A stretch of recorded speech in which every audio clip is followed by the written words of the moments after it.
And we're off. It is. Hey, it's 8:59. What? Oh, okay. Oh, yeah, because the commercial ends. Okay. Oh, so I wonder if the podcast is going to conclude part of my thing. I don't know. Oh, well. It's, anyway, it's 9 a.m. now here in Los Angeles. And we're going to have a fun, loosey-goosey, kangaroo-y, the Hake Report show. This is not my desktop. Here, did I say that it's Monday, June 16th, 2025 AD?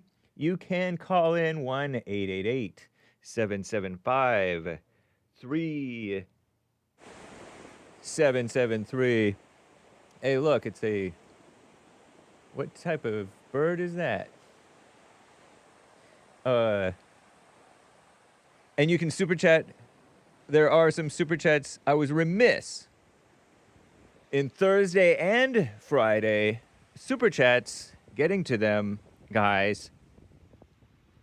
Quick side note, everything that you hear and see presented here by Hake, callers, stuff like that, I disavow it all.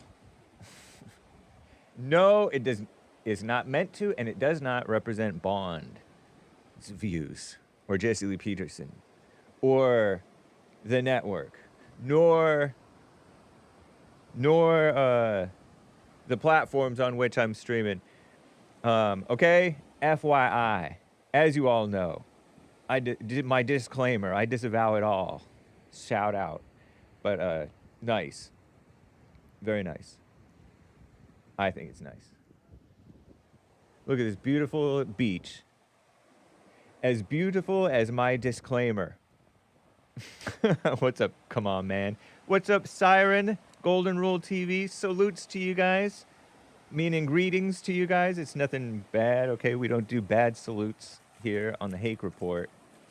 I should be live on... man. I should have been live on punchy.tv/Hake. Let me just make sure that it's working. I am live on pilled.net/the Hake Report. I see it on Facebook. Let me refresh my X and other platforms. Nice. X is working. Let me see. It could be my computer, but Punchy's taking a second to load. What's up, D? Subversion? Sion? Zazen? Based! Pinocchio's helicopter, hello? Whoa, whoa, whoa.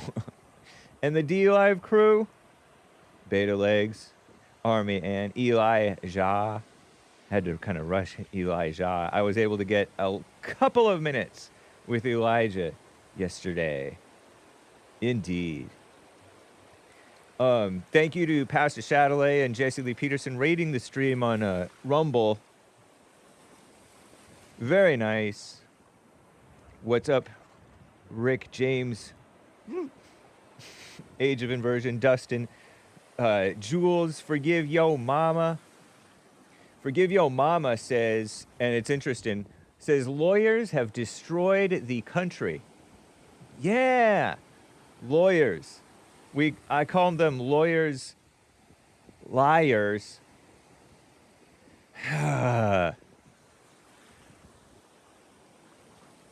But I want to disclaim that too, because they're not the only liars. Could they really get their way if we weren't a nation of liars? I don't know. But yeah, they're subverting Trump's righteous actions to help the country. There's a lot of people who don't want help for the country, though, or else the liars couldn't do it. And by lawyers, we're also talking about these so-called judges. Is it true that judges don't actually have to be lawyers? They don't actually have to have a law degree or a law license? Somebody tell me. When did they set up this racket where you have to jump through all these dumb, evil hoops to be a lawyer or to be a so-called judge. Lawyers. Shout out. There are some really great lawyers. So just let God be true and every man a liar. A big time liar though. It's awful. You know, quick little point, this quick little thing. I did see this from I had missed this on the 12th. CJ says age of inversion is a stain whom no one likes and is the white version of RONNIE in Ohio. Brutal. Everyone in the octagon, the Rumble chat. The rest of them are the snake pit, but the Rumble chat, I guess, is the octagon. News to me. Has CJ fatigue? Wow. Hatred for CJ. And there's hatred for my guest, too. Evil is still real says no, which is CJ. Number one quote from Mark is, I don't know. Calling in every day and not contributing with super chats or dono is super inward. Says evil is still real. T-Fly Monkey asks, what inventions came from Kush? This. No. I wonder if Kush looks like this, the kingdom of Kush. Or is it landlocked? Or anything we use today intellectually or physically, if nothing, them existing doesn't matter, says T-Fly Monkey, 45. Wow, interesting point. Because, you know, there's been this question for the past couple of weeks, few weeks maybe, of whether the kingdom of Kush was real. Actually, I don't think that there's any question. I say it just plain was real. But how much it mattered is really the question. And somebody is on a mission. Some people are on a mission to insist that it didn't matter. It was meaningless. It was pointless. It was all for naught. And isn't that everything in the world? Everything is meaningless. They're going to render America meaningless one day if it hasn't happened already. Not going to matter. Although there are some inventions that came out of America that are quite impressive. If you're one to be impressed by worldly things, and I know I am. Manuel says, oh, my bad. This is talking about Krishan the Dawn of the Misfit Nation. I didn't know interrupting and spurging is how men talk. Laughing face with tears. I do give you, though, Krishan the Dawn, best guest, second to Mark, or equal to Mark as a caller / guest. You three make for good conversation. Half-breeds unite, says Manuel, who himself is a mixed guy. Not mixed with black, but he's mixed, I think, Portuguese and Mexican or something like that. Something. Right on. Shout out, guys. Thank you, guys. Thank you all for the Cash Apps. And Jalen, I think I read this one. He says, just take the $150 and stop their pettiness. Yikes. I shall try. I shall do my best. But anyway, guys, there is one line open. The lines are filling up. Ooh. So let's just get right on with the show. 1, 2, 3, 4. Oh, it's the Hake report. The Hake report. La la la. Oh, it's the Hake report. The Hake report. La la la. Here we go!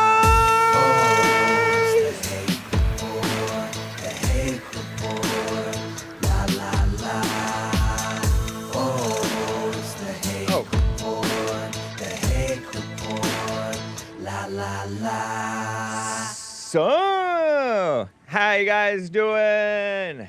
I am fine. I have a just a generic t-shirt on. Don't ask me what this little thing is. It looks like a sunrise or a Ferris wheel over the mountain or hill. It doesn't necessarily mean anything. But how you guys doing? I am fine. Thank you for bearing with me through those super chats from last week. I don't like to do that, actually. I don't like them to carry over, because I like them to make sense in the moment. You know? Okay, so hey, guys. You know, speaking of Kush, let me get to Ronnie in Ohio, who's on the line over here, and then I will get to some of the news and more of your calls and super chats. Ronnie in Ohio, though, is on the line here. Good morning, Ronnie. How you doing? My brother Hake, all is well with me. How are you? I'm fine, thank you. Yes, sir.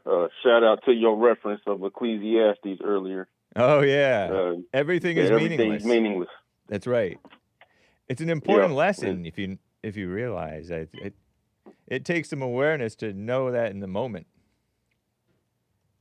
I think. I agree with you. I think that's a huge step towards what they call, what Jesse likes to call, perfect peace. Right. Once you realize that, you can have an acceptance of and have an acceptance of it. Yeah. You can accept that peace. That's true. You won't get caught up in the stuff that you disagree with when we say everything is meaningless. You're like, no, this matters. So you're going to end up being distracted by whatever it is that's keeping you from that peace. That's a fact. Did you celebrate Flag Day? No. Wow. Why not? I'm not like anti-Flag Day, but I don't know what I'm supposed to do. I didn't either. It was a shame. I didn't even know that it was Flag Day on Saturday. I knew that Trump was having like his thing. I kind of forgot about that too.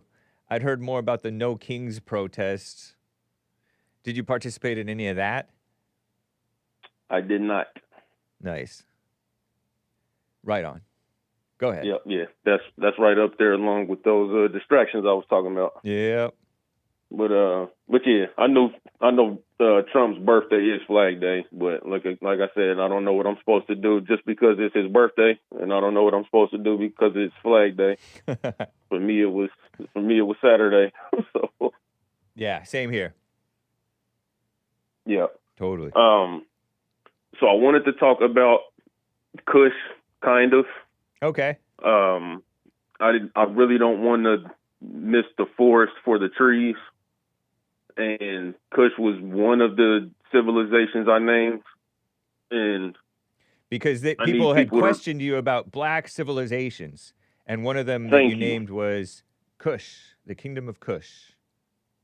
Thank you. So it's not like I just one day woke up and messaged you and said, hey, here are some interesting black civilizations just out of nowhere. Right. It was, so I couldn't be doing it in a braggadocious way. I couldn't be doing it in a way to make me feel better, to get an emotional thrill. I was doing that because Mark from California and Hayden from Texas kept asking me to name one black civilization, because, they wanted me to carry that burden of having to educate them on that. Right on. So I name a civilization that lasts for over 1,000 years, and then their response is, well, where are they today? And I can't think of any other response that would be more low IQ than that. Wow. Is there any civilization that has lasted that long or longer? How long has the United States been around? 250 years. So you would have to multiply that by 4 to get how long the Kush is. So it's like, what are we talking about here? Just because they're not around today, right? That all of a sudden erases the 1,000+ year history that they had. So again, that's why I try not to engage with them directly, because it's hard to have a civilized conversation when there's such a disparity between the understanding. Do you notice, because they bring up a valid point, that Mark does anyway, that there is a push to kiss up to blacks and bring up like black history and kind of overestimate sort of how great black history is. And they bring up like bad examples oftentimes, at least in America. Have you noticed that? Not through that lens. So you would have to speak more to that or share some of those examples with me, because I don't see the harm in speaking on black history. It's not, I'm not even saying that it's harmful at this time. I'm just saying that they're like, there's a sort of a knee-jerk or motivated push to kiss up to blacks nowadays with the black history and in academia, the mainstream media, and all of those mainstream. The mainstream culture is that of a kiss up to the blacks. What does kiss up mean? Because if speaking about it, like if saying something like Joe Louis was a great boxer and he was speaking on Jack Johnson, talking about black boxers, if we were to just do that, what's wrong with that? What's wrong with that? There's nothing wrong with that because they're just talking about boxers. But if you're talking about, black boxers and highlighting the fact that they're black and first black this and first black that, that's kiss up. That's kissing up. Okay, so that's we have, as my guy Charlie Kirk would say, we have clarity, but we have disagreement. I don't think that pointing out Jackie Robinson breaking those barriers, I don't think talking about the first black athlete to do certain things, I don't think that that's kissing up. But I understand that you do. I wasn't even necessarily talking about Jackie Robinson because that one is a little bit more remarkable than nowadays. They're acknowledging the first black female to hold this particular relatively obscure, not that remarkable office. So they're acting like they're making history and progress and stuff.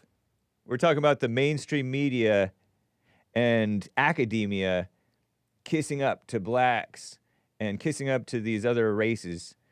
Talking about, making history when it's not even really history being made. It's making America. Are you talking about pointing out that Kamala Harris was the first vice president to be female and a woman of color?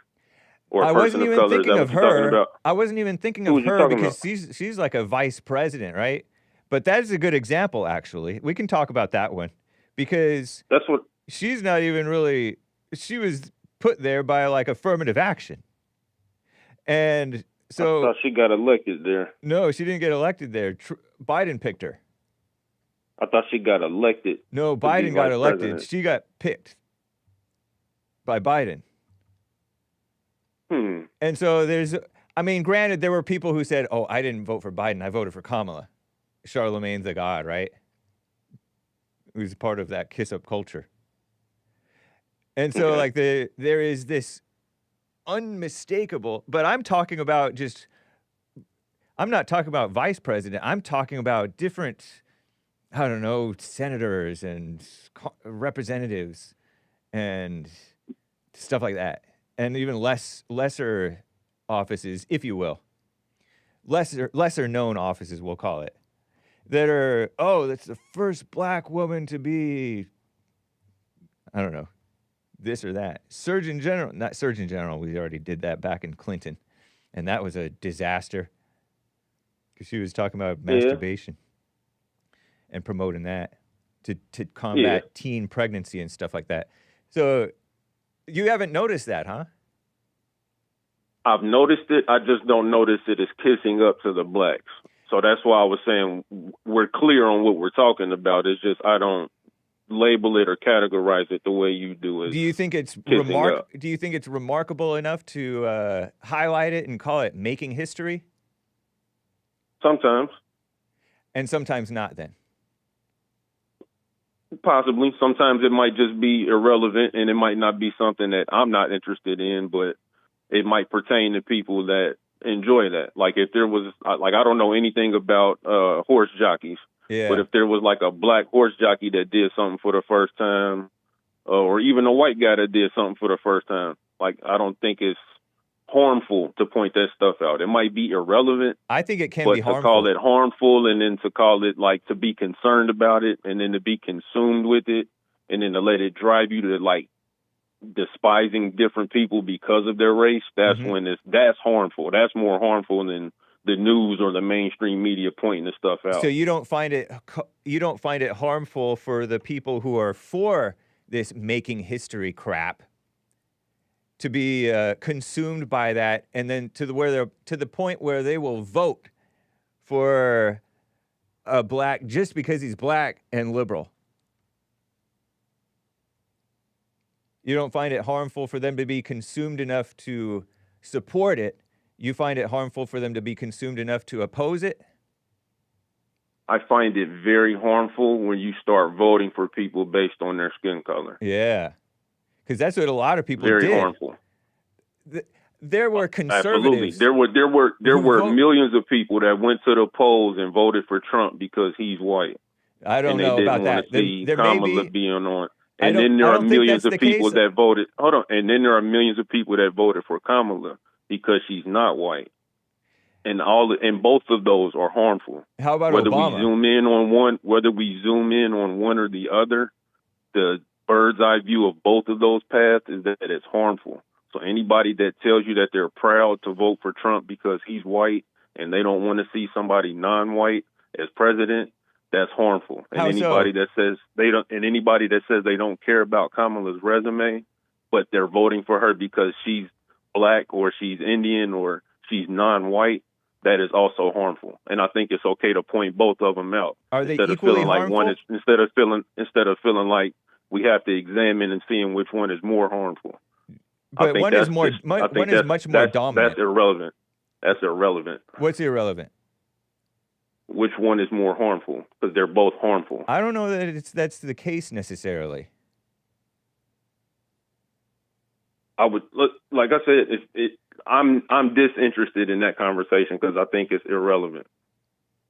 Why do you think that it's irrelevant who runs the country?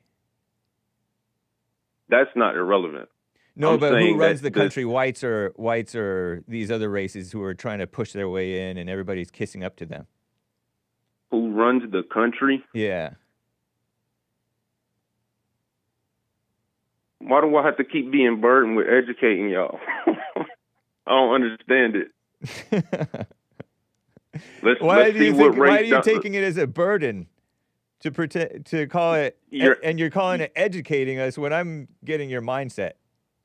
I think you're asking me a question that's clear. What's clear? That whites shouldn't run their own country? I don't even agree with the premise of that question. That question almost seems like it's a white country, and that if you're not white, this isn't your country and it doesn't belong to you. That's not necessarily the case. You and I both know that that's BS. It's not no, true. But you're putting BS. it. No. You're adding to what I said. Should black people be able to run their country? Yeah, the blacks can run their country.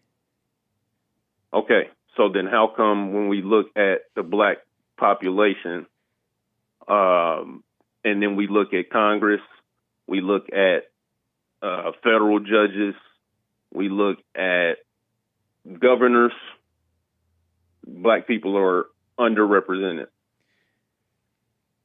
Because they're not the only ones in their communities voting for their representatives. Black people tend to vote black. White people don't tend to vote white. They just vote whoever they think is best. Black people vote black. You would have to show me the data to back that statement up. You don't know that to be the case without the data. You would have to show. When I hear callers like Mark and Hayden vote, when I hear callers like Mark and Hayden calling in, and then you tell me that there aren't really white people that vote based on race. I didn't say that. I didn't tell you that there aren't white people. I said that blacks vote black far more frequently per capita than whites vote white.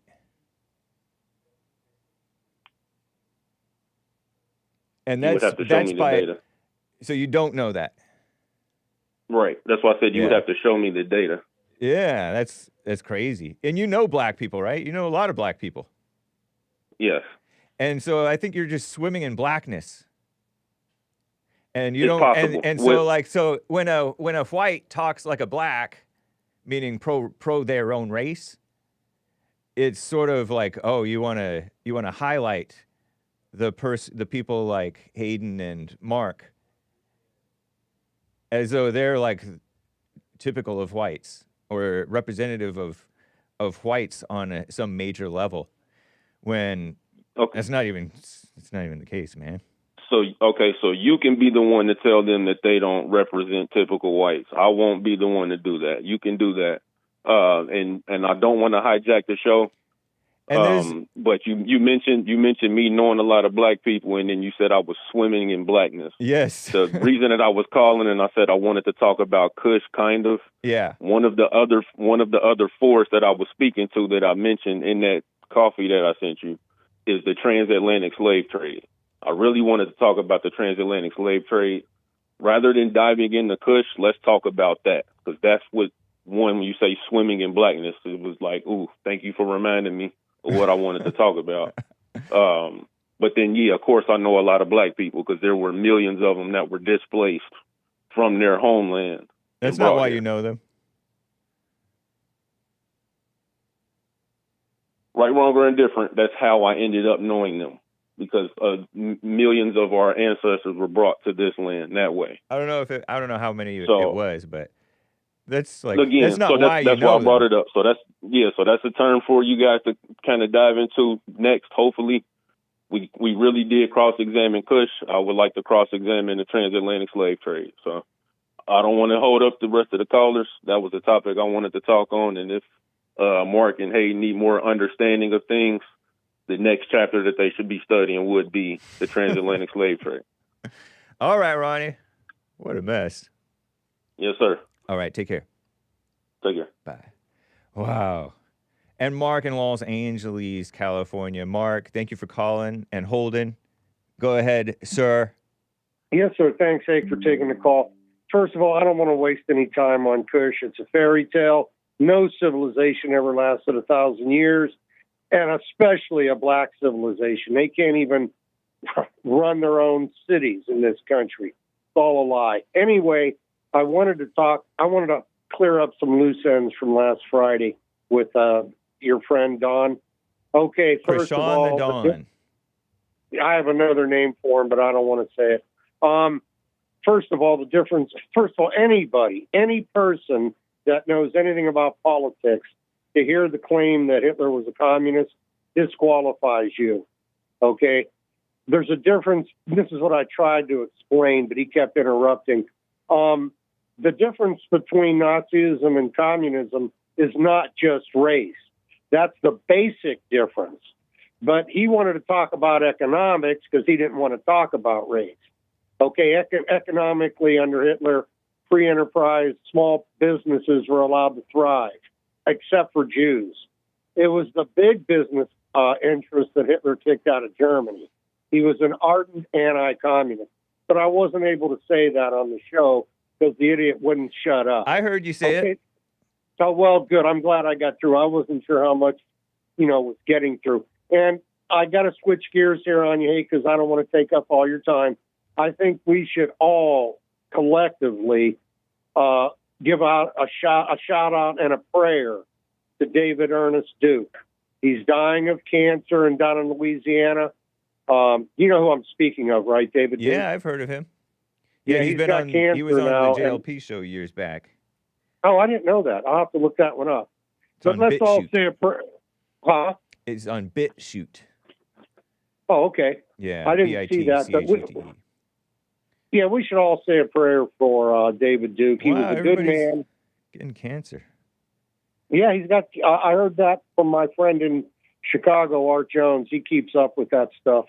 There was. Oh, well, yeah. Also, we wish him well. Shout out. What? We wish him well. Thank you, sir. Also, I was going to give a shout out to.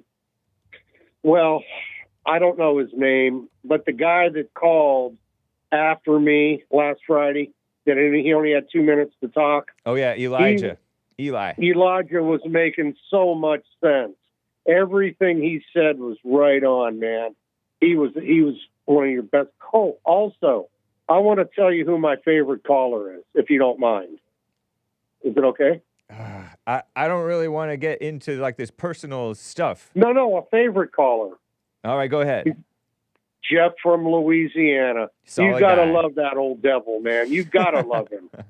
I mean, you know, I would just say to Jeff, please put down the cigarette, put down the booze, and write a check to David Duke, who I'm sure you voted for in Louisiana. Duke was a state representative. He was a personal friend. I don't of know mine. if Jeff smokes cigarettes Well, that or voice of his, drinks. we call him mumbles because you can't understand him when he talks. We love you, That Jeff. doesn't mean that he's drinking. He just has like they call him mumbles. That doesn't mean that he's a drinker, man.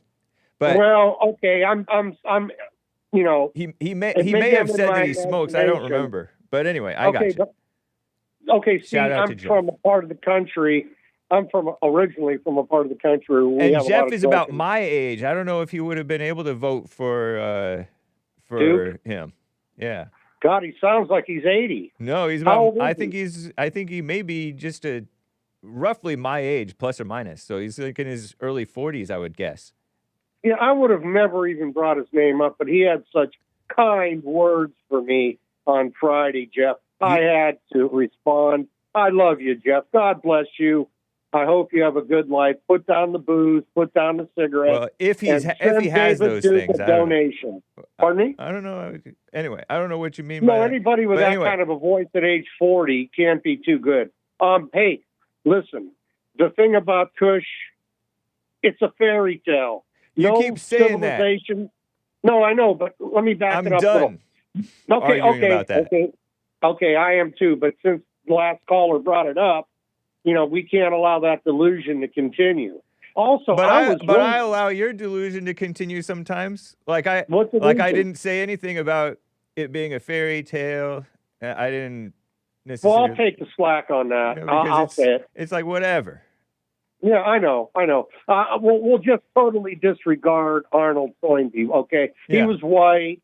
He's to be disregarded All because right, he was from move the 20s. forward. Okay, I'm but tired no, of that. but what I wanted to say further, Hake, is that I believe personally that a authoritarian government, and this is what I tried to say to your guest last Friday, an authoritarian government would be a temporary situation. We would ignore the judges. There would be truly mass deportation. I agreed with Miss Jonie in the last show that was on I know. about Trump backing off on not going after the farmers and the people in the hotel industry. We need to get them all out of here, man, as soon as possible. And to do that, Trump has to ignore these judges because the judges basically are stalling for time till the hope of a Democratic Congress could come in and impeach Trump. And one last thing, and I'll let you go because I know you got other callers. There was, and I've mentioned this to you before, but as a reminder, there was a Venezuelan patriot on a TV show the other day, and he spoke at CPAC, and he said the way Venezuela became a communist nation was through the judiciary.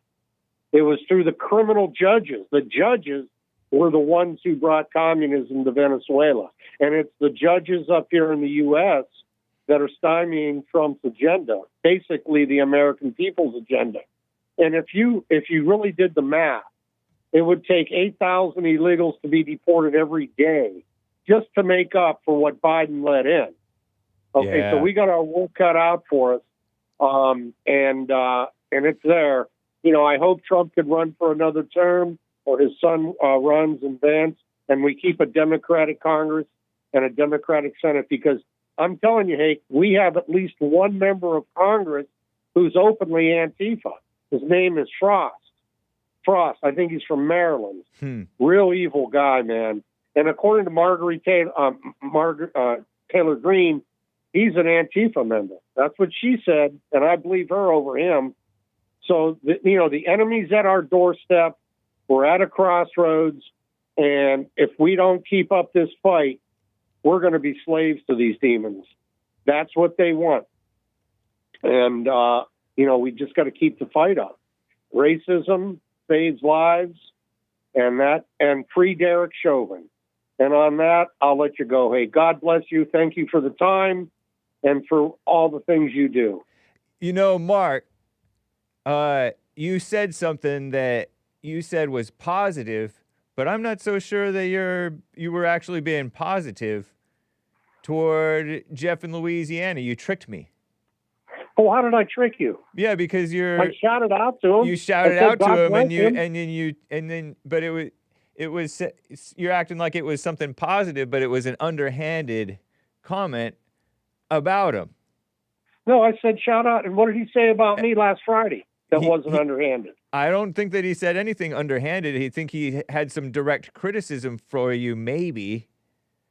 Maybe. Yeah. Maybe. As I recall, I don't even quite remember. I think he generally likes you, but he's but he was thinking that you were not after what he said. Okay, so then in reality, it wasn't something positive. It was a criticism, and it was an attack that you just did. You're talking about my words for Jeff? Yeah. For Jeff? Yeah. No, I would call it constructive criticism. Okay, but you acted like it was a positive thing, but you were actually being nasty to him. God bless you.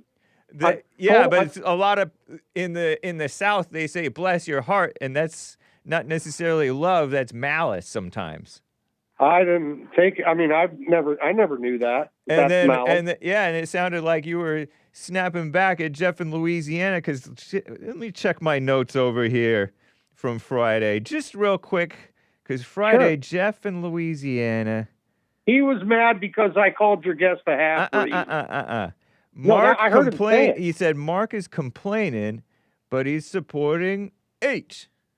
Yeah, I think that I don't think that he was even mad at you because he doesn't necessarily side with Krishan the Dawn. It's not like he's identifying with Krishan, but you're going after a fellow white Christian man, and you're telling him to put down the pot. Well, you didn't say pot, but you said something else. Anyway, cigarettes. Anyway, so you're being kind of sneaky like those Jews that you hate so bad. You remind me of the Jews. Jesus, I do hate the ones that killed Jesus. Yes. I gotta go. Huh? No. When Jesus said, "Father, forgive them, for they know not what they do," but Mark doesn't want to forgive them. No, he doesn't want to forgive them. 2,000 years after Kush was done. They haven't asked for forgiveness. Oh yeah, that thing again. They never asked for forgiveness. I know you can find a few, but it's not even yours to forgive or not to forgive. But no, it's them to ask for it. They sinned against God. They didn't sin against you. No. Did they sin against you or did they sin against God? They sinned against God. So then why are you playing God? Like you should hold something against them. I'm not trying to play God. I said, but Jesus, is Jesus God? Yes. And then he said, Father, forgive them. So both Jesus and the Father forgive them. But Mark, who says he loves God, doesn't forgive them. Well, no, you have to realize. And then you're hating, and then you're coming on my show all sneaky. Go ahead. No, 80% of Jews don't accept Jesus as the Son of God. They don't have to. So they're not sorry for what happened. They don't have to be sorry. Ago. They should be. They killed our Lord. They didn't do it. You are somebody else. Them. What? They didn't do it as somebody else. Oh, it's the Roman soldiers? No. I'm saying the Jews today. I don't think any of them are alive who did that to Jesus back then. No, but they're supportive of the evil that happened 2,000 years ago. But to you're our supportive Lord. Of the evil of unforgiveness because you have this excuse about they have to repent. They have to accept Jesus like anybody else. And then you will hate them until they do. Don't you see that in the Bible? Ye must be born again. Come on, that's pretty basic. And so were you born again? Am I? Yes, absolutely. Then why are you hating Jeff and coming on my show being all sneaky and sideways? Well, no.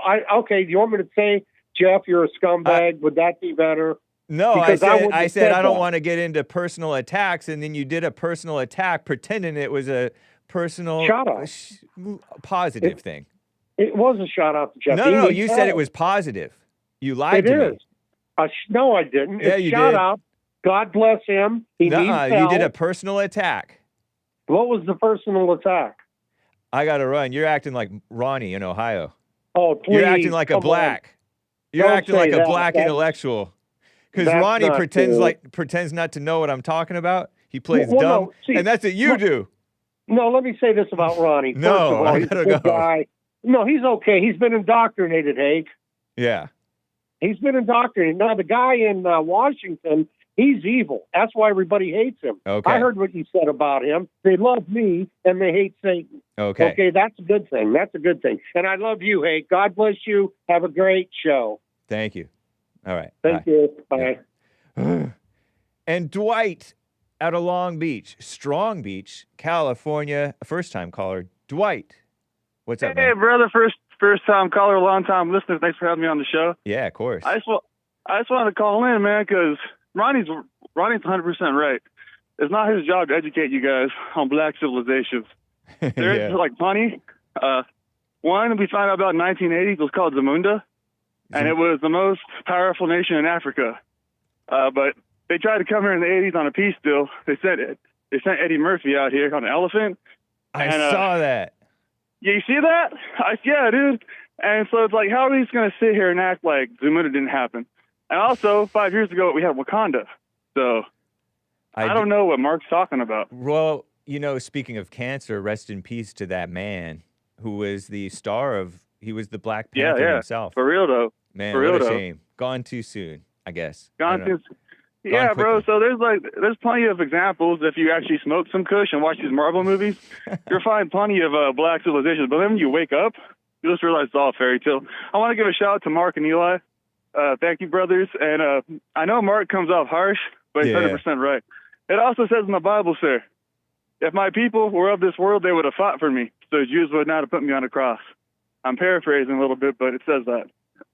So something to think about. But God bless everybody. I love the conversation, and thanks, Hake. I appreciate it. Dwight in Long Beach, Strong Beach, California. Take care. You too, brother. Peace. All right. Nice. Huh. I have to get to Jeff in Louisiana over here. Jeff, thank you for calling and holding, man. Go ahead. Man, I've had this voice for over 20 years. It ain't smoking, it ain't drinking, it ain't nothing like that. Nice. Right on. But I'm glad I'm his favorite caller. At least that's something favorite. Don't hate everything. Indeed. No, I mean, I ain't calling any show for pissing me off swing callers. I don't care what nobody thinks of me, but Good. before I get to what I called him about, to kind of make the point to Ronnie, he said that he needs proof that people vote with the race. Yeah. And you talk about why people vote with the race, and he said he needs proof of that. How do you think Obama got elected twice? Yeah. Because white people voted for Obama. 96% voted for him. Even the second time, 96% of those who voted. Yeah, go ahead. Of the blacks. I'm talking about white people voted for Obama. That's how he got elected. Oh, That's good point. How we don't vote with our race. Yeah. No, definitely. The whites are very divided in terms of how they think, whereas the blacks are kind of into the black thing. Okay, but what I call in about, I want to make a point of. I was thinking about this weekend and come up with something actually. It's just one thing that would cross my mind. The black ego is fragile if you think about it, because you go back and look at back in the 90s when Tiger Woods came in golf and the Williams sisters came in tennis. White people embraced them and set them on sport and put them on their top game. They were the best and all that crap. Yeah. They celebrate them. Now you look at today's day. Caitlin Clarke comes in the WNBA.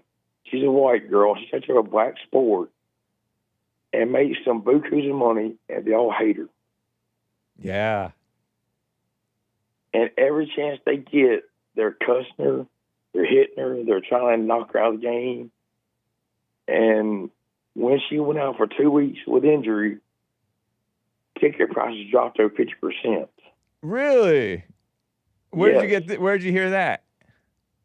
That was on the news. That was on the sports shows. Tickets went like $80 to $40, and some went down $20. Yeah. Because when she's out of the game, it affects them that much. They went from taking commercial, like a flight, like you would take the games, getting private flights and private jets to go to games now. And they hate the girl. Yeah. And that's the difference between the blacks and the whites in that aspect. Because Tiger Woods says it's the greatest golfer ever, and white people said to him. But when it comes to somebody white in a black sport, they hate him. I thought that's interesting. That is interesting. I didn't even think of Tiger Woods as black, and I don't even think he thought of himself as black. We just, I mean, I could see that he was black and part Asian or whatever, but it didn't. Nobody cared, at least not among the whites. Among the whites, when I say nobody I knew cared. Like they supported him because he was a great tennis player. Golfer. And he was classy. He presented himself well. Don't care what he did in his private life. Yeah, I mean, but that's the thing is, we didn't see the color, just saw the athlete. Yeah, right. Performance results. Same thing with all these stars like Michael Jordan, Magic Johnson. I liked Magic Johnson better than I liked Larry Bird because I didn't like Larry Bird's neck. I thought Larry Bird was kind of ugly. I like Larry Bird. I like him. He's a trash talker. Nice. You did like him?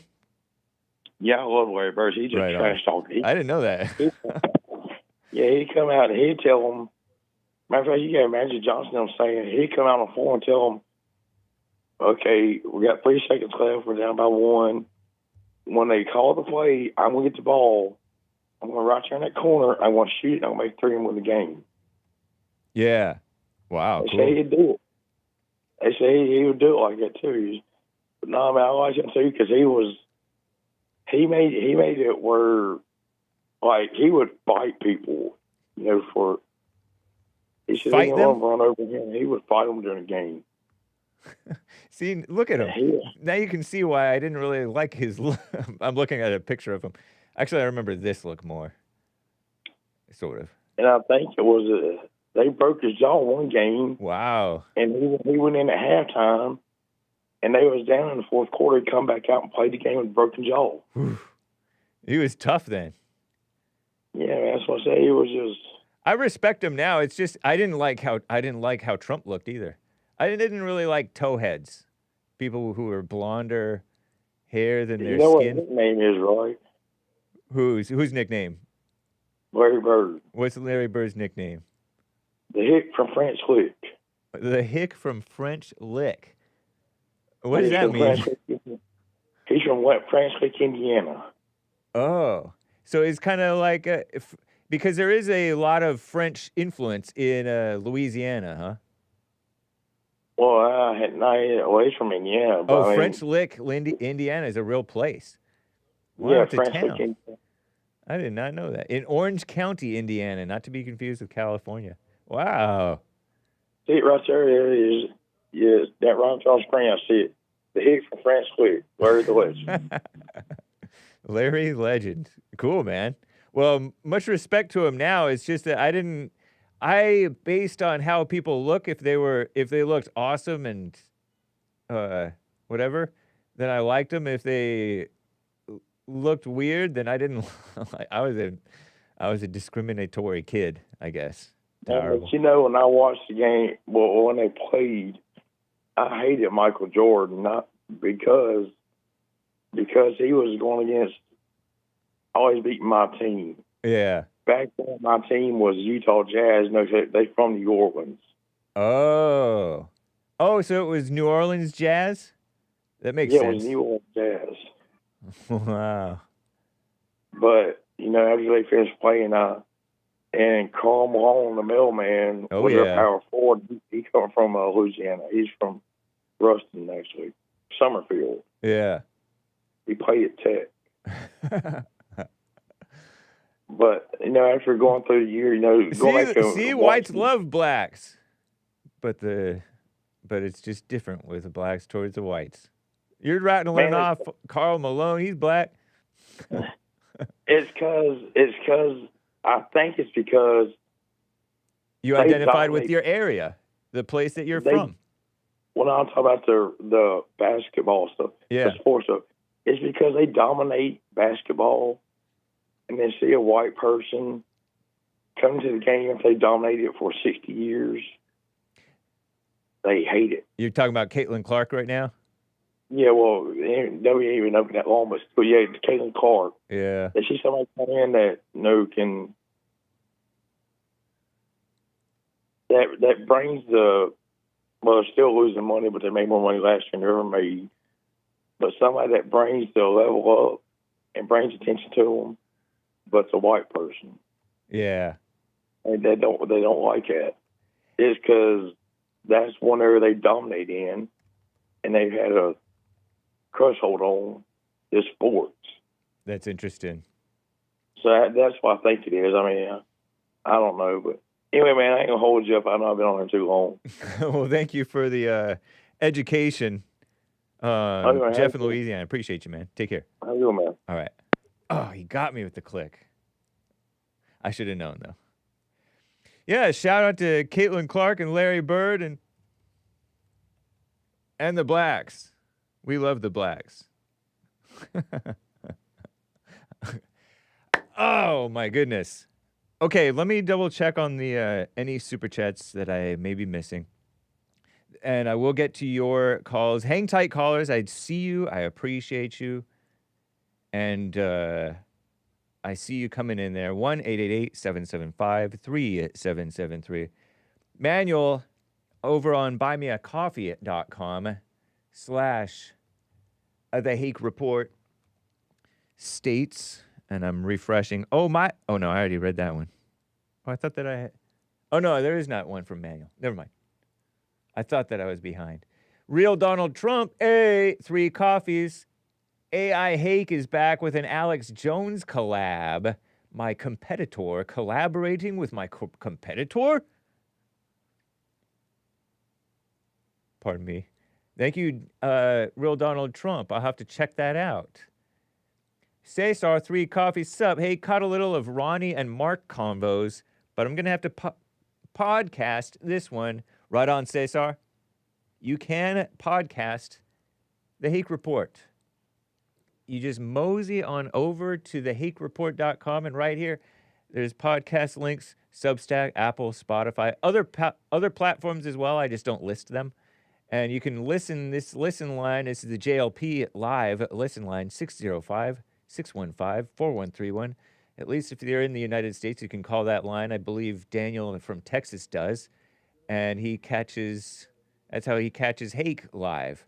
There are people who call in those lines live.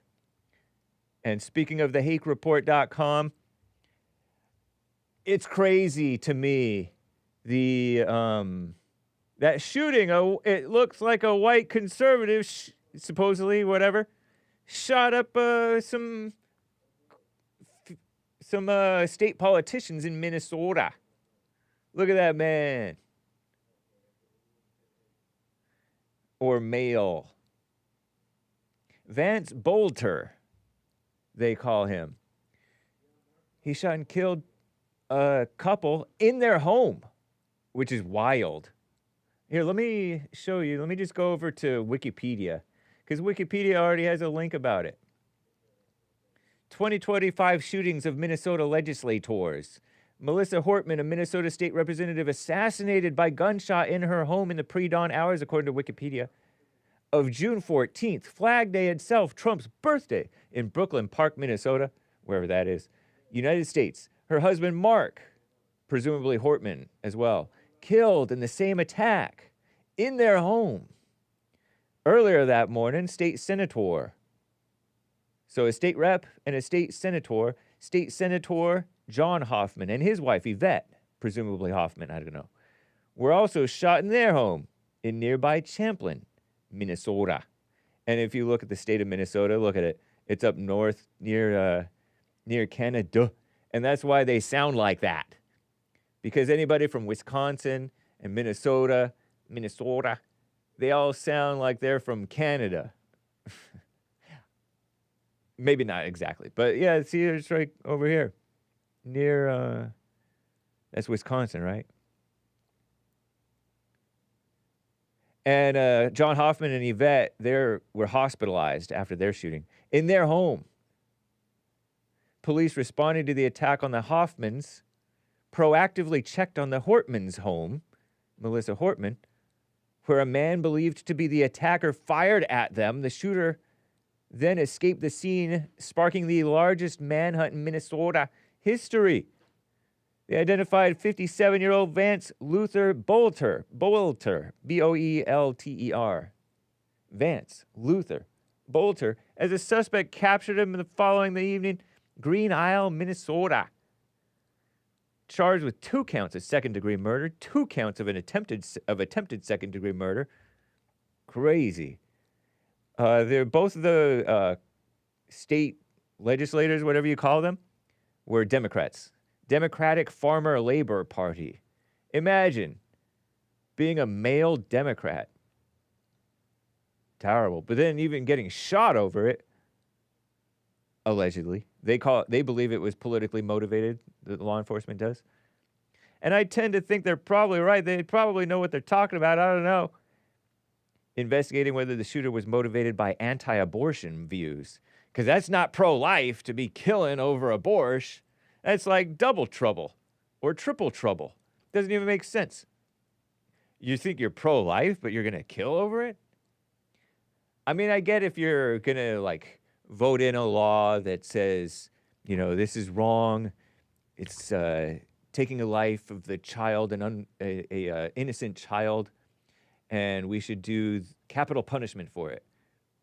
Then that's pro-life because you're protecting the innocent from the guilty. But it's not pro-life to commit a murder over it or an assassination over it, if that's even what it was about, but it didn't make sense. The suspect's vehicle contained a manifesto and a target list of They say it contained a manifesto. I wonder if we'll get the manifesto since he looks like he might have been a non-liberal, because the liberals, the transgenders, they don't release their manifestos, right? That's what I heard. Did we ever get the manifesto of the mass shooter at the Catholic school in Kentucky or wherever? That female to, like, maybe wannabe males, supposed transgender who allegedly shot up those kids? Hardly heard about that. No manifesto, but when it's a white or a pro-lifer, so-called, 70 people, which comprised abortion rights advocates, politicians, abortion providers. So 2 deaths, 2 injured, and he's captured. Bringing about more evil, thinking that you're fighting evil, allegedly. Don't you think you're fighting evil when you turn evil? When you think you're fighting evil, but you're being evil.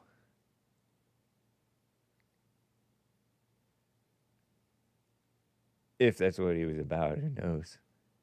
They said that this guy, he had worked with Tim Walz, the governor.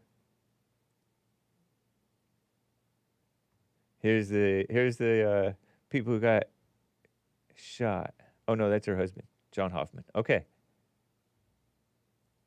Lord. Rest in peace. I think that she didn't go along with the illegal alien thing situation. People were speculating on X, Cernovich and all them. He wasn't being very journalisty. He was being sort of speculative. He was speculating that, I don't even want to say what he was speculating. But this guy, he had it's crazy, it's nasty actually.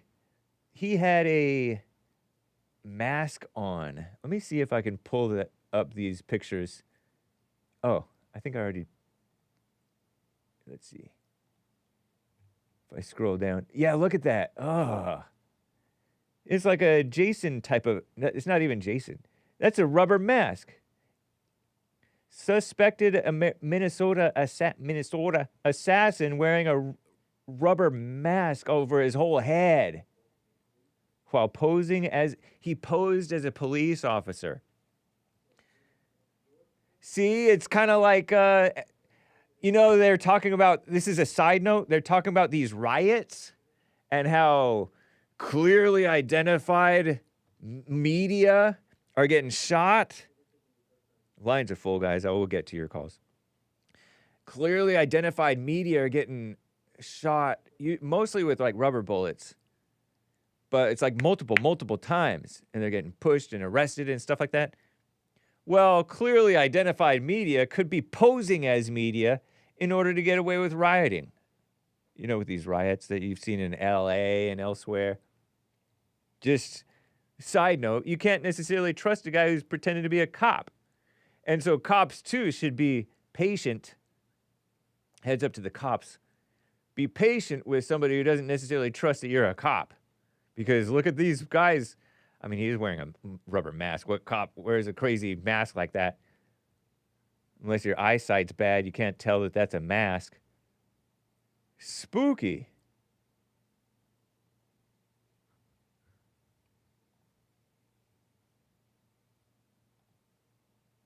What a mess. Oh, that's the guy, huh? That's him getting arrested.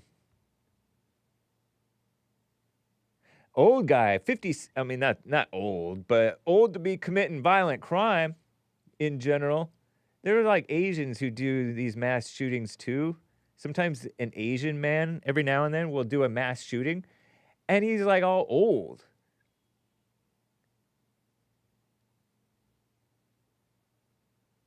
Vance Luther Bolter. What a mess. Posing as a police officer, fatally shooting House Speaker. She was the Speaker of the State House. A woman. Crazy. Insane world. And he's overreacting, it looks like, to the insane world going in even worse than they are. It's horrible.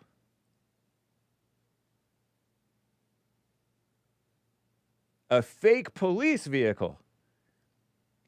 I saw footage, and I don't know if we played it on the JLP show, of the man's like roommate. He had a grown man, fat, white roommate guy who read like a text from him and was breaking down.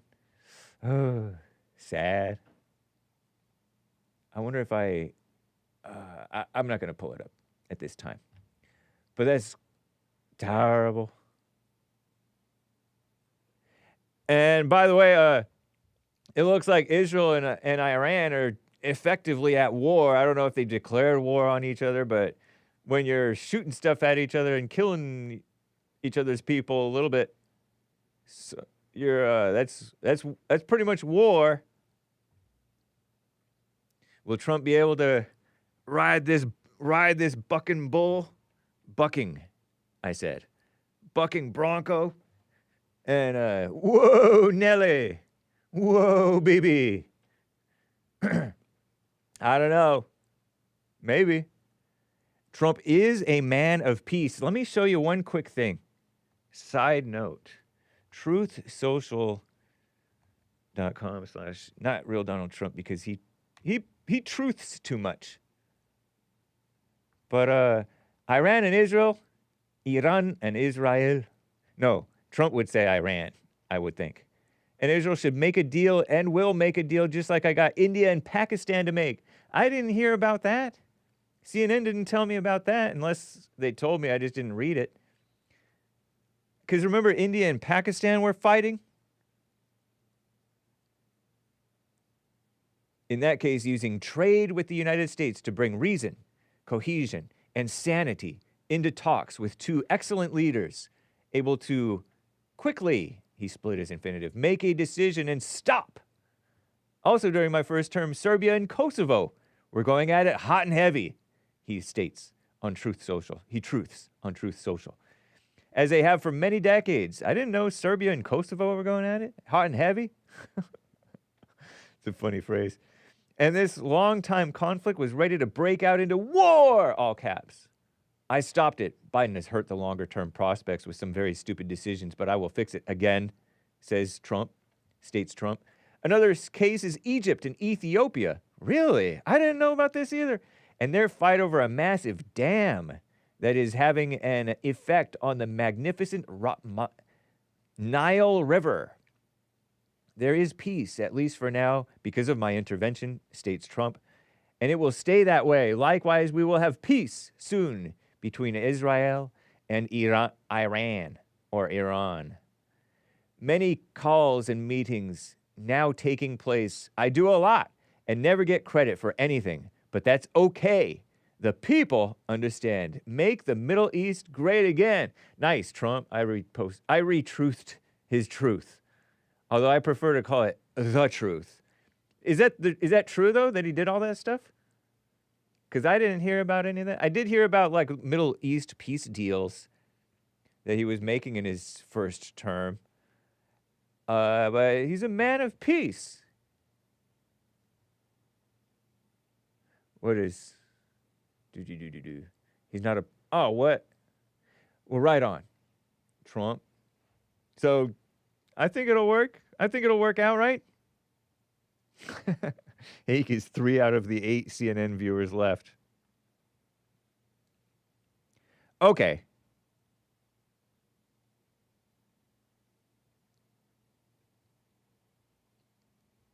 So, if you're just coming in here, where did I leave off?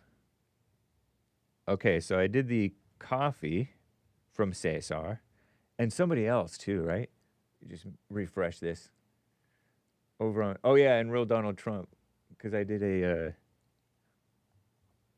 I did that. Coffees. And then we did the shooting. Minnesota shooting. That's terrible. And then we did the... Oh, what's up, Harmony? With 3 coffees. Hey, happy Monday. Hold on. War versus Trump. Who will win? Or what will win?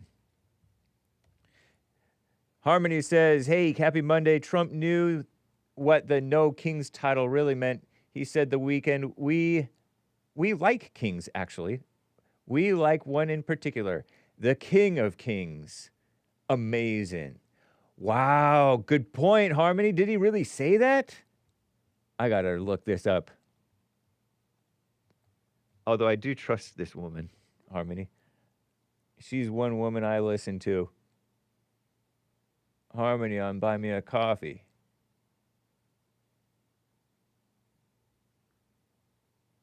I don't feel like a king. Trump's hilarious response. Nice. They call it. We like one king. We like kings, actually, folks. We like one king in particular, quite frankly. Our Lord and Savior, the King of Kings. We like one king in particular, quite frankly. The King of Kings, our Lord and Savior. I don't know, maybe you've heard of him. With that being said, God bless, good night, and good luck. Nice. We like kings, actually, folks. We like one king in particular, quite frankly. The King of Kings, our Lord and Savior. I don't know, maybe you've heard of him. Is that AI or is that real? And then here he is in Facebook. I don't know if I have time to play this one, but we'll see if this is going. If I'm No kings? No kings. I don't feel like a king. I have to go through hell to get stuff approved. Exactly. A king would say, I'm not going to get this. A king would have never had the California mandate to even be talking to him. He wouldn't have to call up Mike Johnson and Thune and say, fellas, you got to pull this off, and after years we get it done. No, we're not a king. We're not a king at all. Thank you very much. Whatever, Sky News Australia. Thank you. Your ending music is all loud. Thank you for the tip there. What's her name? Harmony? Sweet. The King of Kings. Okay, what else did we cover? Oh, yeah, posing as a cop or as the media. And even the media poses as the media because they're not the media. They're not honest. They're less honest than Ronnie or Mark combined. You know what I mean? Good morning, Hake. The Hake Report. I am pleased you followed No Prisoners podcast today. Nice. Right on. Okay. And somebody over there, White Wings. What's up? Hi, friends. Friend is nice. Okay. Very cool. I have American Anchor Baby should be coming up, right? He's coming up next. No Punchy TV. Okay, no Punchy TV today. No Joel Friday, of course. That's tempting, Lincoln, but that's tempting. He wants me to do a 3-hour show. Start doing a 3-hour show. I'm just going to have to get more efficient with my 2 hours, okay? Because I got to do work for Bond at some point, you know what I mean? So thank you for the vote of confidence. Bird is great. A trash talker says slave to him over on Rumble, in the Rumble crew, the Octagon. And evil is still real, doesn't care what you guys say. He's his own man. Okay, I have to get to Alan in Michigan, who's on the line here. Alan, thank you for calling and holding, man. How's it going? No problem. No problem. Yeah. I kind of have to not apologize. Back on Thursday, Meade from Richmond, Virginia called, and I think he might have been making the comment of something I talked about, and I had mentioned to you that I believed that the Civil War was a result of us not stopping slavery. And he did point out, and it's true, that blacks did own slaves. Blacks could be freed, but the economic system really prevented that to happen, and it still was in the Constitution that Negroes were 3/5 of a man. That was wrong. Yeah, so that's I just not wanted true. to correct that. Yeah. They just counted for representation so that they would have some extra power and extra say over what happens in the country at large, but it wasn't the 3/5 of a man, the world. Anyway, go ahead. Next, I wanted to, I was very pleased with Mark's performance today. He really was very measured, and I appreciated what he had to say. I had one disagreement with him, well, a few probably, when he called Krishan the Don a mulatto. That is not technically correct. Yeah. If Sean or Krishan had mentioned him being from Portugal and other races, he would be really technically called a hybrid. Now, Barack Obama would be a mulatto because his mother was white and his father, whoever that was black. Now, when the Spanish came to the New World, they tried to prevent intermixture with the natives. And they came up with the idea of half one, half other is a mulatto. Then they had an octoroon, which is 1/8. And they actually got to a system where they had as many as 32 designations for racial mixture. And then finally, I mean, they just couldn't keep up with it, the whole thing. Yeah. By the way, Mark, if Mark is still listening, I hope he is. I have met David Duke. I was at a speech of his given in Chicago many years ago, and I'm, sorry to hear that he's perhaps passing away from this problem he has. I don't know if if it's that serious or if he just has it or what. Yeah. That's true, although I'm sure that there's some of the powers that think they be would like to see him gone. I've also met Art Jones, and I know quite a few of the people that he's referring to. So I'm not trying to pull rank here or anything. I'm just familiar with these people, and I have mentioned in the past, I did know some people who were part of the South Side Chicago Nazis. I've met Nazis in. Oh no, Said. Okay, you cut Yeah. out briefly there. You met them where? Okay. Where did you meet them? Okay. In the Chicago South Side Nazis and the Detroit, a group in Detroit. How are you friends with all these people? Was it cool to be friends with all those people back in your day? I was not friends with them. But how do you know all of them? But I certainly knew them, and I just knew them, and I attended some lectures and stuff. Okay, fine. If you want to call me a Nazi, I'm not calling you that. I don't know if anybody else somebody is. does. Yeah. Yeah. Thanks for the correction on that. However, what Mark says is basically true. His analysis is correct, as is Jeff's and Elijah, who is very good. I'm very pleased that he's coming on board with this, because he's coming from a scriptural analysis of these problems. Well, that's where I'm at right now. I could mention other people, but I won't. But you have some good callers. I'm very, very happy to hear them. However,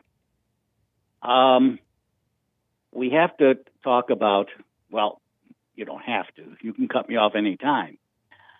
But Mark mentioned some of the machinations of the people who are never allowed to be criticized, the Jews. If they're never allowed to be criticized, how are they getting so much criticism? Well, people are waking up is what's happening. Are they really? They're seeing, yeah, you got people here. I'm going to be forced to fight a war for Israel? No. Who's These thinking young that they're saying, people are getting way ahead of themselves on that topic? Well, how about World War I? World War II. World War I was for Israel? No, it was for the banking cartels. World War as II was for World Israel? War II. Yeah, so they're and the establishment of Israel as a result was after World War II. So that's not exactly. But people are still getting ahead of themselves, pretending like Trump is going to get into a war when he hasn't. Well, okay, as far as Trump is concerned, we will see. I think I voted for him. So simply because people are quote unquote waking up, according to you, they are able to criticize them. Some people are, yeah. But they're already angling to get laws put in place to prevent anybody from saying that. I can remember as a kid. I know that. I'm aware of that. I'm aware that there is an overreaction when they bring them up. When you bring them up, right? I'm aware of that, but people are overstating their power. Well, they are. They have a tremendous power, but people are always ragging at the Jews. Whereas you've got a lot of our own people that are betrayers of our people. I call them racial renegades. They are big for fame, for power, for whatever they want. They have sold us out, and these people will be dealt with. Jesus mentions that those that I would not rule over them, bring them before me, and slay them before me. What are you talking about? I don't know what you're talking about. That is what Jesus said when he was coming out of Jericho, and Jesus said, healed the man what? Slay them, kill them. Who are you talking about? You lost me. I'm sorry. Jesus, when he came out of Jericho, had healed a man of blindness, which is significant in itself. But he said to any that would not rule, that I should not rule over them, bring them hither and slay them or kill them before me. So ultimately, That's what Jesus they said? will lose. That's what Jesus said in all, well, I'm not sure if it's all four. I know it's in Mark. I know it's in Matthew. I couldn't quote offhand. Also, when Mark had talked about hating people, now, what kind of hate are you talking about? I don't remember Jesus saying, slay them, the world. Was he quoting the Old Testament or something? That was his own words. Oh, so he wasn't quoting the Old Testament. He was saying, those who wouldn't believe in me, that I should rule over them. They wouldn't accept him as the king, as the ruler, the rightful ruler. Slay them before me. It doesn't even sound like Jesus in the world. Well, he sure said it, and as far as the Old Testament, you're jumping ahead. The enemies of mine who were unwilling that I should reign over them, bring them here and slay them before me. And this is not a quote, a reference from David or something. Well, there's also a Psalm of David, Psalm 139, and he talks about the enemies of God. Surely thou wilt slay the wicked, O God. Depart from me, therefore, ye bloody men, for they speak against thee, or God, wickedly, and thine enemies take thy name in vain. Do I not hate them, O Lord, that hate thee? And am I not grieved that with those that rise up against thee? I hate them with perfect hatred. I count them mine enemies. Right. So that's from the Old Testament. Right. And that's Jesus David talking about the enemies of God. And so you think that that's justification for your hatred? Well, what kind of hate? What? You cutting out. It is. You cut out what kind of what? Sorry. Is this kind of, the stomach kind of hatred, emotional hatred? No, it's a higher form, if you can call it hatred, that they are not in line with God's word. That's the same attitude that John Jesus the Baptist wasn't saying this. This was in a parable about slay them. It looks like he was sending a parable, right? Let's see here. A certain nobleman. He wasn't saying. Okay, a certain nobleman went to a faraway country to receive himself a kingdom and to return. And he called his 10 servants and delivered them 10 pounds and said to them, occupy till I come. But his citizens hated him, sent a message saying, we will not have this man reign over us. And so this nobleman returned, having received the kingdom that he got, so he became a king. And he commanded these servants to be called to him, to whom he had given the money that they were supposed to hold for him. And see how much that they gained by trading, because they were supposed to invest and make something of the money that he gave them. So some of them said, got you 10 pounds. Well done, good servant. You were given a little and you've been faithful with little. You get to be in charge of 10 cities. The second guy got 5 pounds. And he said, you get 5 cities. The third one, here's your pound. I kept it laid under a napkin. I feared you because you are an austere man. You take what you did not lay down. You reap what you did not sow. And he said to him, out of your mouth I will judge thee, you wicked servant. You knew I was an austere man, taking up what I did not lay down and reaping what I didn't sow. Wherefore then did you not give my money to the bank, at least earn an interest?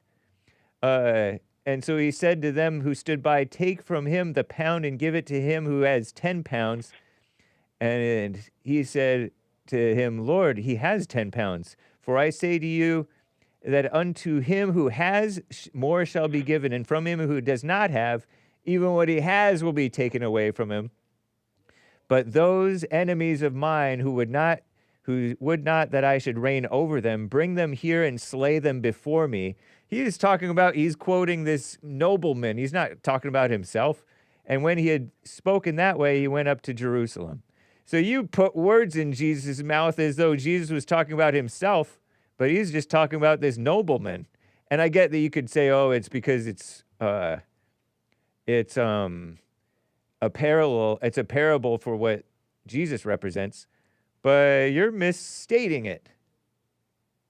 Well, then we disagree on who this nobleman is. I just told you that I get that it's a parable for Jesus, but Jesus didn't literally say, "Oh, slay them before me," did he?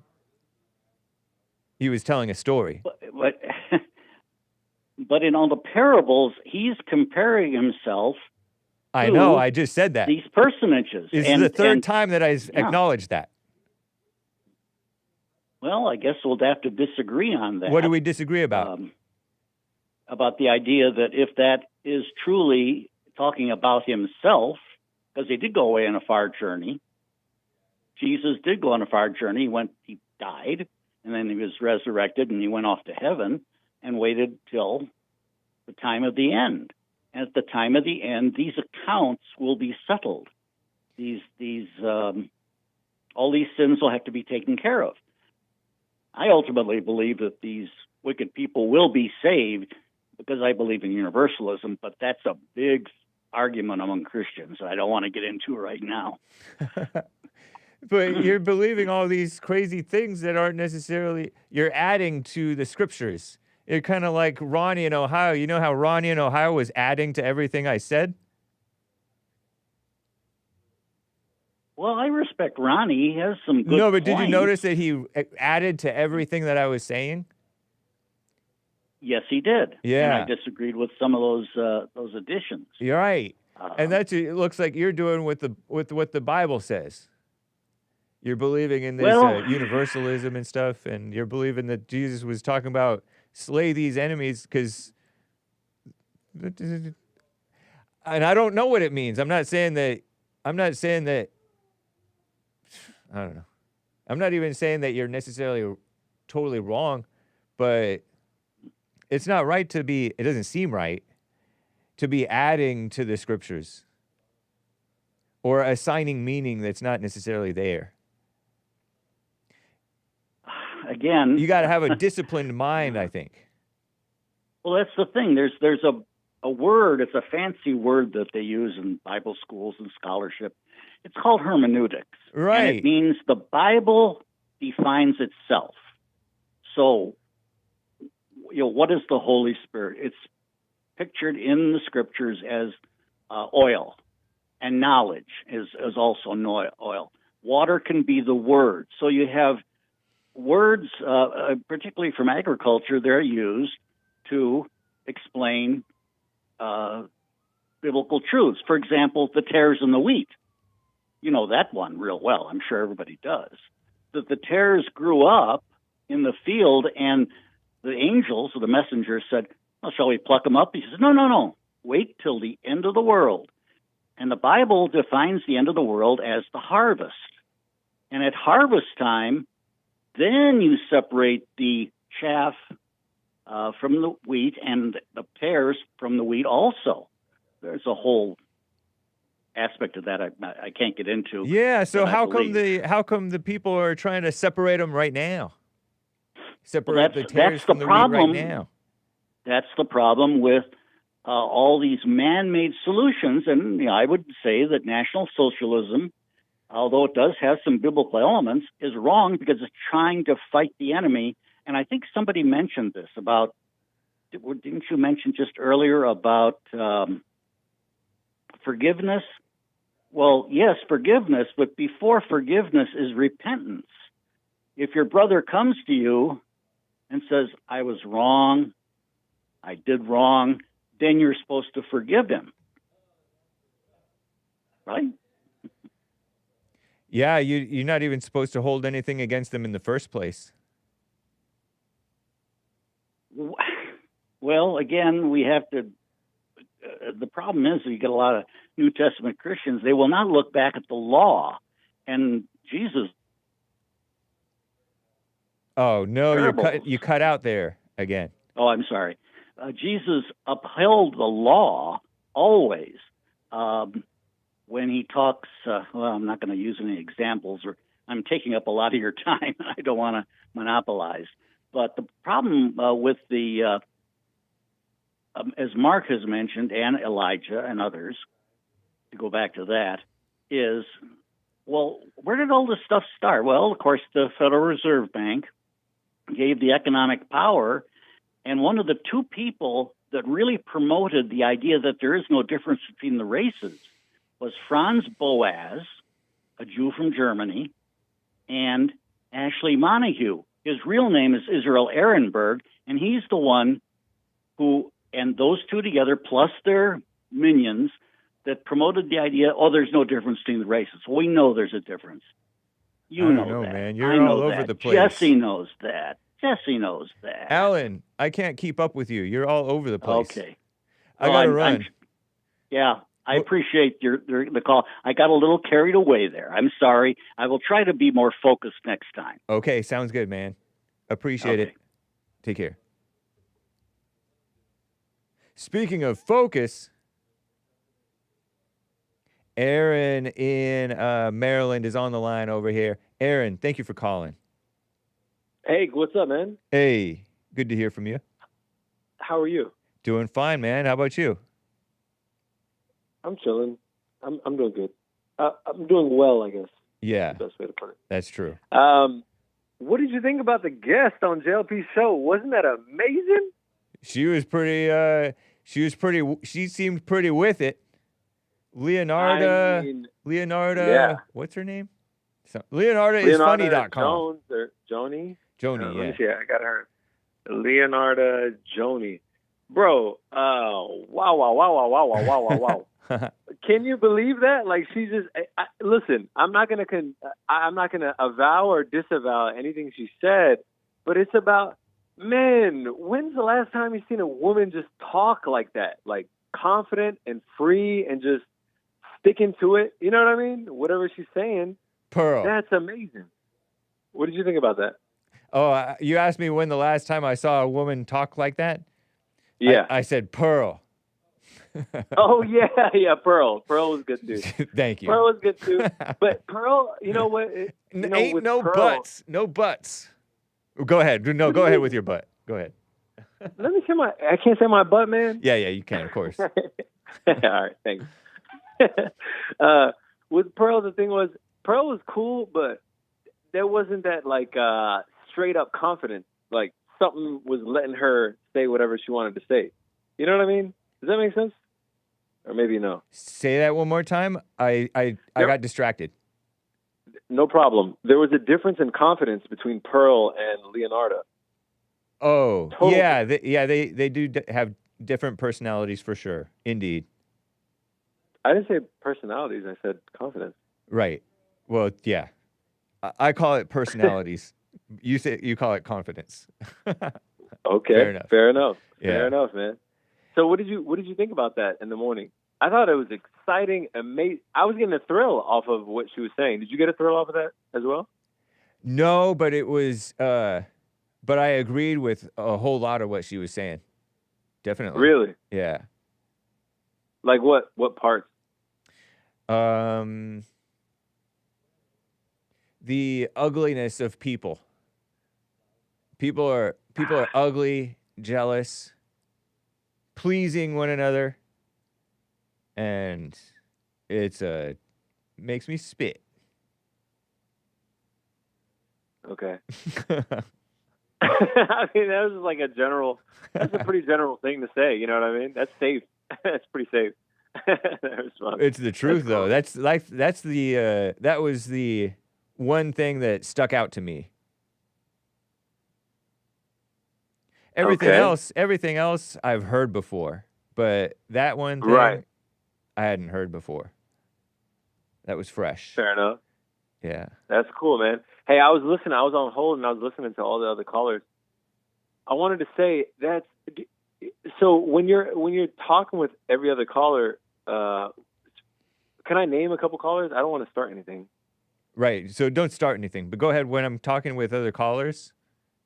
Yeah, I was going to say you seem to handle it like it's almost like you're not involved, but you're involved.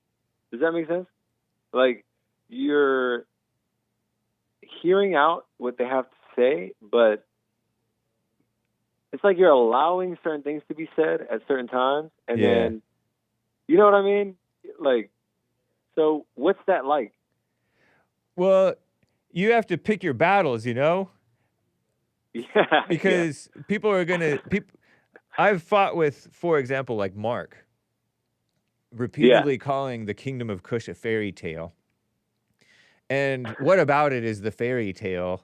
I could imagine how people are wanting to elevate this kingdom or this empire or that civilization to being some great sign of black greatness from back in the past. And that I can agree with. Like, so they're trying to kiss up. And that part I can agree with. And so I just let it slide after so many times. Because I've already been over it with them. And so there's times just to let stuff pass. Don't care. That's so interesting what you just said. You said elevate the kingdom of heaven?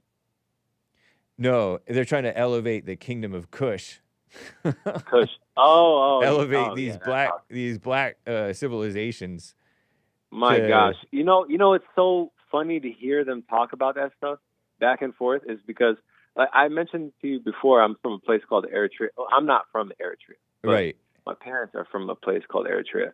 And the reality of those countries is like, why are you guys, not you guys, the callers or anything, but just why would anyone, it's so clear to see that there's nothing going on like what has been going on from the Great Britain, you know, the British Empire, or, you know what I mean? Does that make sense?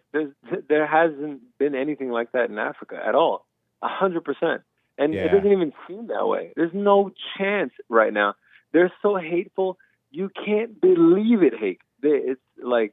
In Africa right now? Oh, absolutely, yeah. They hate one another? Absolutely, yeah. And it's so blinding that when you talk to them for once and you say, hey, what do you think about loving each other? And they get stunned when you say that. You know that, by the way. I'm telling you. That's interesting. And that you think that that's partly why they can't, since they can't have peace, they can't have civilization. No, it's like cut off from them. They just can't have it. That's why I think that's why Trump is so into making peace. He's so aggressive about making peace between the nations. Because if you don't have peace, then you can't really do business and thrive. And he knows that.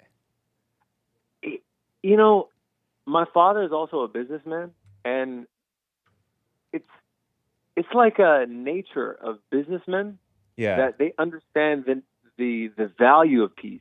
Because just like how you said right there, you can't really do business if there is no peace. You really can't. You know what I mean? And so these guys, you know what's so amazing is that when people try to slander Trump or anything like that, they only slander him out of their own greed. They want to have the same amount of money as he does, but they won't acknowledge the fact that he's probably the most peaceful president we've ever seen. You know what I mean? You might be right. Isn't that amazing? Yeah, it really is. It's amazing. And then he man, that last tweet I saw when he said that about Iran, the way he talked about Iran, I've never seen any politician, any leader, any person in the world talk about a situation as blunt and as clear and as just firm, you know what I mean, as he was. It's straight up. He's like, listen, these guys will do what they're going to do. Don't do this. Stop. I don't want to see you go through this. Yeah. Isn't that amazing? Yeah. Do you think that he's going to get pulled? Never mind. I don't want to try to predict the future or attempt you to predict the future. Why wouldn't you say what you're about to say? Why did you hesitate on that? Because it's a boring topic, but everybody wants to act like Trump is going to bring us into a war for Israel. No. And I don't see it happening. Maybe it's going to happen, and then I'll eat my words, but no way. I don't see it happening. There's no way. Yeah. There's no way. It's because, you know what, so the thing is, when you're aware, what people don't understand is that there's so many aspects that Trump is privy to. You understand? That we are not privy to. And so that's what makes it even more amazing, is that when he makes the choices he's making, it's like, wow, this guy might be a genius or something. Because he has access to all those things that we don't have. Yeah. You know what I mean? So, yeah, it is something else. I don't want to speculate on that, but I do believe that this guy is a completely peaceful guy. He doesn't want to see anybody get hurt unnecessarily. That's what it looks like from the way he speaks, the way his choices are. He doesn't go for that. He doesn't want anyone to get hurt, which is fair. Yeah. Right on, man. It's good to hear from you, Aaron in Maryland. Appreciate that. Great call. Yeah, you too. And that's funny that you're so thrilled by what's her name. I was absolutely having a thrill. Everybody was so thrilled with her. And yeah, I know. And to me, it was like, all right. Yeah. What does that mean? It's all like, right. Yeah, she's saying normal, obvious stuff. Really? Yeah.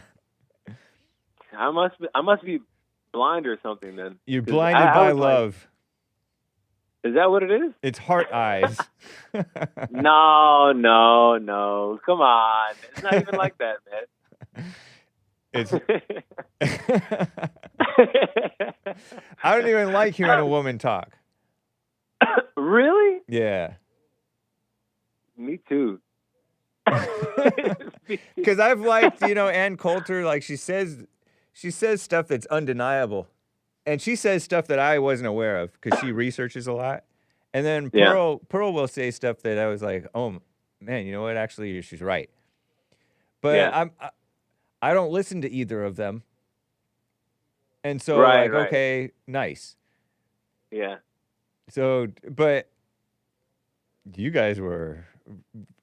I wasn't aware of her previously. I don't know if you were. No, I wasn't at all. Oh, I okay. didn't even know that. Yeah, that was amazing. Yeah. That happened that way. It was more of like it's more like a play thing. It's like, wow, that was so fun. Okay. Like, yeah. Well, I mean, like you said, you never heard a woman talk like that. Yeah, exactly. Yeah, that's 100%. I didn't. At all. Yeah. I only hear. Usually, from what I see, they usually talk like Maze. You know what I mean? Yeah. and that's not. There's nothing wrong with that, but it's usually just. You know what I mean? It's like going off, if that makes sense. You know what I mean by going off? Yes. Going off? Yeah. Going off the rails. Spouting off at the mouth. Yeah, kind of. Yeah, that's kind of the way I'm saying it. Yeah. Which is how I saw this gal. Yeah, actually. Yeah. Yeah, same. But the thing was, I don't know. I was just like, wow, that was amazing. Wonder. I don't know. Well, cool, man. Nothing, I guess. Yeah. Let me see if I got any questions for you outside of all that stuff. Pull from somewhere. No. Well, it's good to hear from you, Aaron and Maryland. Appreciate you hanging in there. Yeah, you too. Take care. Thanks. All right. Bye. Super chat from Lin Yen Chin. This Allen, Allen. Not the docs. I don't know why I'm getting all these alerts. Oh, it's because I'm on Truth Social.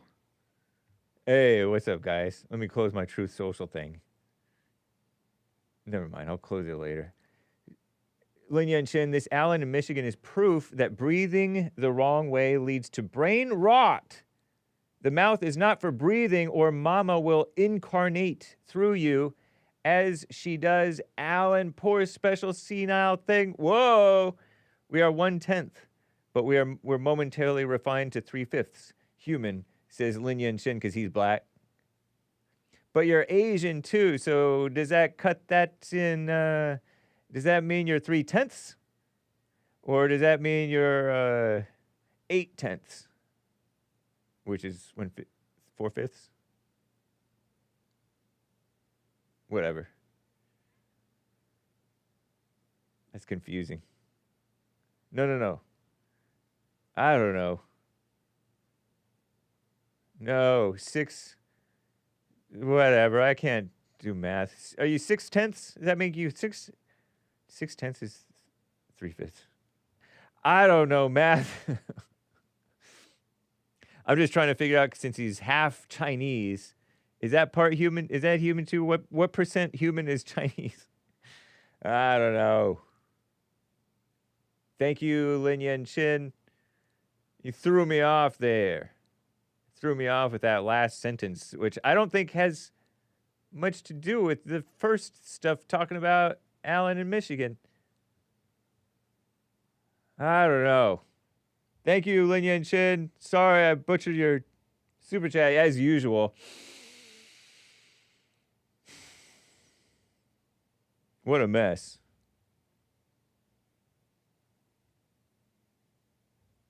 Did Eli turn on me? Terrible. Steven in Maryland is on the line over here. Steven, thank you for calling and holding, sir. There's one line open. Go ahead. Hey. Hey, I'd like to make a correction for you guys talking about what? Basketball player. The basketball player being picked on. Oh yeah, beautiful Caitlin Clarke. Yeah, that reminds me of Jackie Robinson. The same thing, ain't it? Oh, so you're saying that the blacks are acting exactly like the racist whites were, spitting on Jackie? Okay.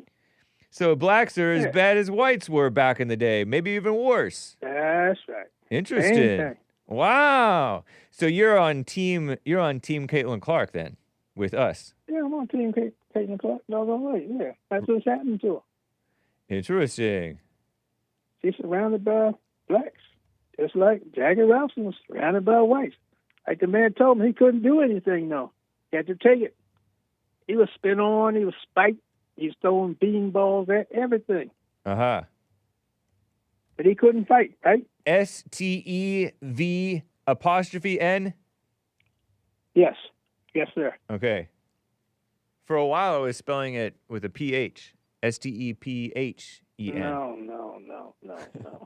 Yeah. Come on, fellow. All right, so Same thing. Back to so Caitlin Clarke is the Jackie Robinson of our time. Yeah. For basketball. Yeah.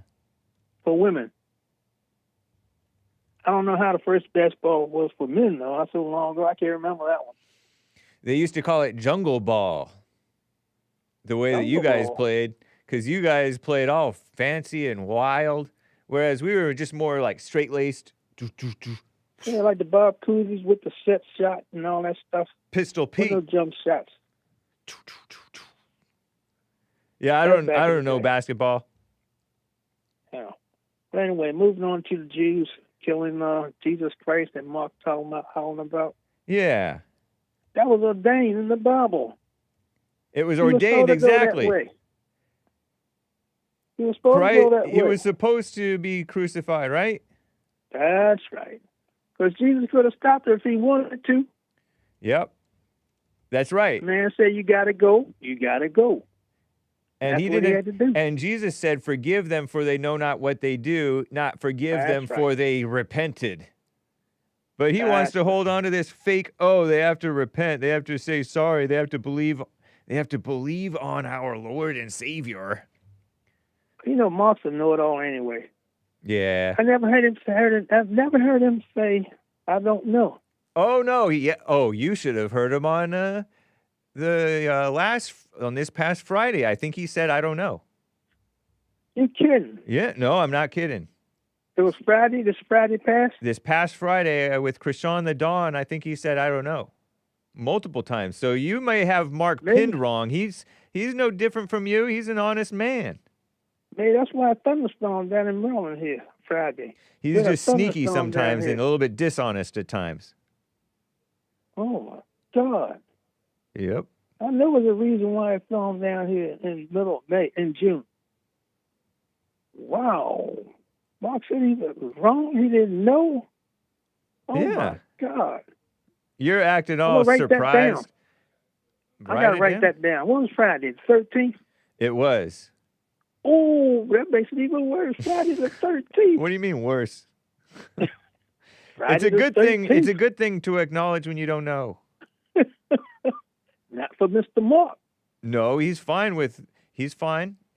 Mark don't never met him. He's pretty he knows humble. Everything. No, he apologizes sometimes and all kinds of stuff. He probably knows what color your drawers you got on. In his imagination. You're going too far. You're acting like him. You're not so different from him. I'm having fun. He doesn't have fun. Yeah, he does. He gets upset. No, but that's fun to him. He thinks that's fun. Hey, I better tell him to talk to Jesse. Tell him he better forgive his mother for making him angry like that. Could be. Yeah. Did that work for you? Well, my mother's gone, so. I know, but have you forgiven her yet? Mother. No. I didn't even think about forgiving her. I know, because you're still bitter, actually. You're bitter, and you're behind this smiling, easygoing facade. You're pretty vicious, actually. No, I'm not. Yeah, huh? No. I think you anyway, are. my mother raised 3 kids all by herself. My father, he came back from the war with his right arm half shot off. Wow. He had DDT, so he died in a rubber room 5 years later. A rubber room because he was crazy? Yeah, he had DDT. He went to, this. I'm not familiar with DDT. I vaguely recall hearing about DDT, but I'm not sure what that is. It was shell shock, in other words. Any noise set him off. DDT. Any noise. Colorless, He'd be odorless, real quiet crystalline around him. compound. Insecticide, prominence during World War II. Oh, that's DDT. I ain't talking about the insecticide. Okay. That's what I thought. There's the DTs. Maybe that's what it was. What's that? 1T. Maybe it was 1T, DT. DT. I don't know. He was shell shocked when he came back. I don't know. I was a kid then. I was 5 years old. Delirium tremens. Kind of like a defensive tackle. It can refer to delirium tremens, a withdrawal symptom. I don't know. Whatever it was, he died in a rubber room. Alcohol withdrawal? No, he came back from the army. He got drafted in 1940. Yeah. But he was shell-shocked. Shell-shocked, I understand. Yeah, that's what I said, shell-shocked. Came back in 42. Then he's so bad off when he came back. We took him for a while, about a year or so, I guess. So your father was World War I or World War II? That's got to be World War II. World War II. How are you so old then? And your father must have been pretty young when he had you. No. Well, 25. Let's see. My grandparents who were in like World War II, they're going on like 100. Oh, you're only 87. You're 87. My grandparents. 88. Give me my other year, 88. So anyway, I gotta run. I gotta get out of here. Actually, man, I just realized that. Okay. But yeah, wow. So and so that's your justification, not forgiving your mother that your father got shell shocked and was crazy. He had to be put in a rubber room, and so it was rough on your mother. And you think that, so she did a good job or something? She did a great job. None of us, all of us, educated. We all took care of ourselves. That's cool, we but... down a wedlock. Yeah, that's we turned out very well. That's a pretty low standard, though. If you're still kind of angry and nasty sometimes, No, I'm not angry. Angry at some of the things Mark says. Yeah. That's not right. It's ridiculous to be angry at something that Mark says. Shame on anybody. I got another thing too. David Chauvin, I hope he's staying there. Was 26? I hope he's staying there the whole 52 years. Oh, okay. I ain't praying for him either. Okay, yeah. I mean, I know you're not a Christian, right? Yeah, I'm a Christian. Oh, okay. Well, take care, Christian 88-year-old black man. Take care. I gotta go. Bye. All right, bye. And the rest of you guys, I got to get out of here, too. See ya. Anchor Baby coming up next. Peace. Oh, Lord.